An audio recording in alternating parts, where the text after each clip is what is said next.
Film called Teen Wolf, and I was shooting it in Pasadena, and some people that had showed up on the same block that we were shooting, and they were scouting location. So we said, what location are they scouting for? And somebody said, it's this new movie called Back to the Future. I remember thinking, man, it'd be great to be in a movie like that. Sounds like, you know, a great movie. And Steven Spielberg producing. Michael J. Fox was actually our first choice for the part of Marty. And because he was doing Family Ties at the same time that we were going to be shooting, there was no way that he was going to be available to us. So it was completely out of the question. And we kept pushing our start date back because we were having such a hard time finding a kid that we thought could carry the movie. For that reason, we did these screen tests because we had to be absolutely sure. So it finally came down to an actor named C. Thomas Howell and Eric Stoltz. And Tommy's screen test was terrific. But the CEO of MCA saw the two screen tests, and he said, it's got to be Eric Stoltz. It's got to be Eric Stoltz. And I'm so convinced that Eric is going to be great in this part that if it doesn't work out with him, you recast it and start all over again.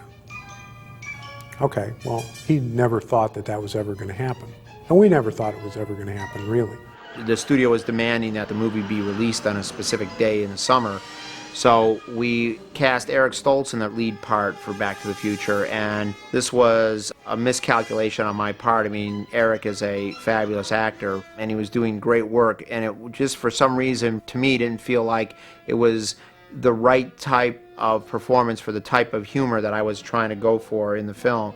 So I had to do a very painful thing and replace Eric with Michael J. Fox. Michael read the script, he went nuts for it.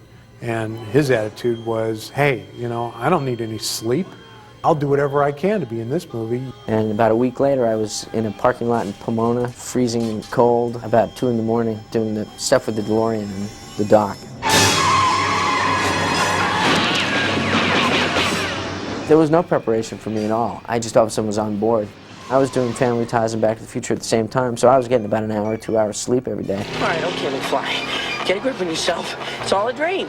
It's just a very intense dream. So it was really grueling, and it was exhausting, and it took its toll, you know, physically and even emotionally to an extent, because I just didn't know where I was a lot of times. It was my whole life. Every waking moment was about work, but I was 22, 23 years old. It was my dream to be in the film and television business. I didn't know I'd be in them simultaneously.